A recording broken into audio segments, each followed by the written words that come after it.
Hello everyone, welcome to a new video. Happy Saturday. Normally I post on Fridays, but I am visiting my parents in the south of France and that's why I'm a day late. I apologize. I also apologize for looking extremely exhausted. I've had these bags under my eyes for a week now. I think I'm allergic to something in the air because I keep feeling like stuffy nose and my eyes keep being super watery though I'm sleeping fine. So you have to take that with it today. I want to talk to you guys today about something that you will probably all relate to. The reason why you will probably all relate to this is because you all struggle with, or most of you following me probably do struggle with some type of anxiety or DPDR. And what I see so often in people reaching out to me, having questions about whether or not they should work with me one on one, having questions about whether or not they should buy my recovery course for DPDR and existential anxiety, is the question or not really a question, but more the idea that the normal approach of recovery won't work to them, that they will be the exception to the rule.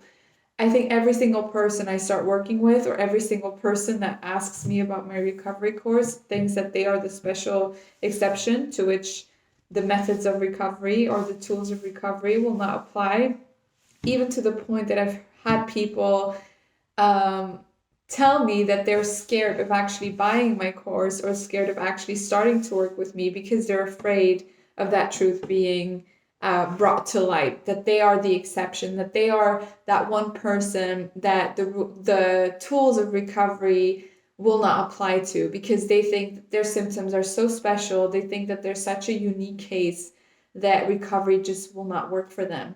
And so they spend their time living in this avoidance of actually trying to get better and actually trying to practice the methods because they're just afraid of that reality being brought to light. So they're kind of self-sabotaging in a way, or even if they're not self-sabotaging, but they are following the rules and trying to recover, there's this voice in the back of their mind constantly saying, this won't work for you.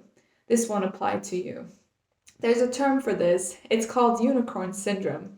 Unicorn syndrome is the syndrome you have when you really believe that you are such a special exception to whatever it is that you're trying to recover from, whether it's an illness, whether it's addiction, whether it's eating disorder recovery, whether it's depression recovery, but especially, oh my God, especially with DPDR and anxiety recovery, I cannot tell you how many people struggle with unicorn syndrome. Now, let me tell you where this comes from, or where in my perception with working with people, so for such a long time already, this unicorn syndrome comes from. I think this unicorn syndrome comes from one thing, and that is very simply the fear of not recovering. When we are afraid of something, when we really are afraid of something happening, we automatically kind of plan that that thing will happen, or we start to think about how that could manifest. So imagine that one of your biggest fears is probably the fear that you will never get better, the fear that you will never feel safe again, that you will never feel normal again, that you will never feel at peace again. That's probably your biggest fear, or I see that to be the biggest fear in most of the people that I work with. So if you would have a what if thought from that biggest fear, the idea would be, well, if I would never be able to recover, even though I see all these other people recovering, it would be because I'm the special case. And rather than just seeing that as your fear and just saying, I have a fear of never getting better, a fear of never recovering, your anxiety says, well, we have to prepare for the worst case scenario. And so, how do we do that? Let's just assume that we are that unicorn case, that we are the worst case scenario, the person that recovery tools will not apply to. And the thing I always tell my clients if they're struggling with unicorn syndrome is try to take the idea that you are the exception, that you are that special case, as a literal symptom of the fact that you are struggling with anxiety and DPDR, not as a thought you should take seriously. Um, every single person I work with, every single person that messages me to ask whether or not they should join my recovery course probably has some type of unicorn syndrome. I've had clients literally tell me that they've had doubts getting my course because for some reason they think that whatever has been working for other people that have been fully recovered just will not work for them. I very often get messages of people sending me a whole list of symptoms and saying, hey, like, is this specific symptom normal for me? Because I feel like it's not normal and I feel like other people struggle with something different. And although everyone does, yes, struggle with their own version of anxiety and symptoms, and not everyone's story is exactly the same, the story of recovery and how you should like what you need to focus on to feel better, to regulate your nervous system, to feel at peace again, is the same for everyone. That core concept of how to get there is the same for everyone. But what your unicorn syndrome does is go, it won't happen for me.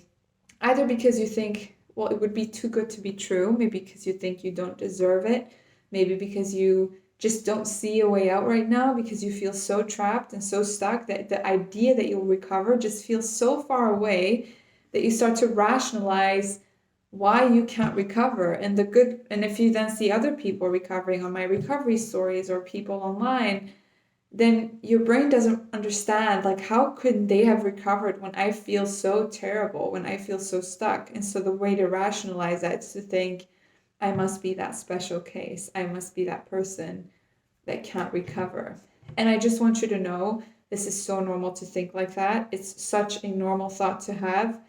So many people think this way that if everyone that thought this way would be the exception, I would not have a successful job. I would literally not be able to help anyone, because every single person I would work with would be the special exception. I would have to read a million books and like research every single individual completely to see how can I help this special case, but that's not the case.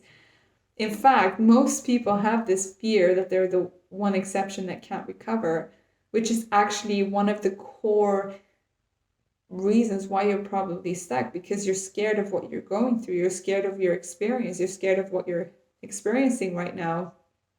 And therefore, you keep going into that fight or flight response. You keep having anxiety because you're scared of having your anxiety, and you're scared of having it forever. And you're scared that you're the exception that will have it forever. So it's all linked into the same package, into the same core. And all you have to do to break this is allow yourself to just be brave enough or willing enough to believe that you're not the special exception. To say, let me be willing to see the potential of me being kind of exactly like everyone else that has recovered. Doesn't mean you have to already fully believe it, because to believe it is to see it. So you will believe you're not the special exception when you start to recover, when you start to feel better, when you start practicing all the right tools and starting to feel more secure within yourself and within life again. Then you will say, oh, I'm not the special case. But in order to get started on your journey, to stop self-sabotaging and stop investing in your recovery, or stop being consistent with your meditation practice, or whatever it is that you've been wanting to do that you kind of deep down know will make you feel better, but you're just too scared that it won't work because you're that exception, just let yourself be willing enough to expose your unicorn syndrome and go, let me be willing to see myself as not the special case, as one of those people that can just recover, that the rules applies to, and to be brave enough to face that worst case scenario and put the unicorn to the side, because it's distracting you and it's putting a lot of extra doubt and fear in your mind that you don't need right now. And just look at it as another core fear that you have that is also causing a lot of your symptoms, not an explanation for your symptoms, if that makes sense. So I hope that this explanation of unicorn syndrome helped you.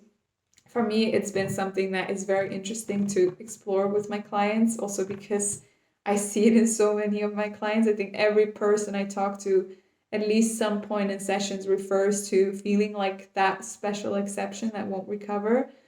And that is, if you have that fear, think like this. Then I'm part of the DPDR crowd, part of the DPDR community, part of those that are struggling with this. And it's that one thing that unites us all is that idea that we are special. You are special, by the way. You're very special, but just not that special that the rules don't apply to you. Anyways, I'm gonna finish the video now because I've been rambling about the same thing for 10 minutes. Thank you guys for joining. If you're looking for extra resources to help you in your recovery, I've put some links in the description for you. And I hope you have a wonderful day. Bye.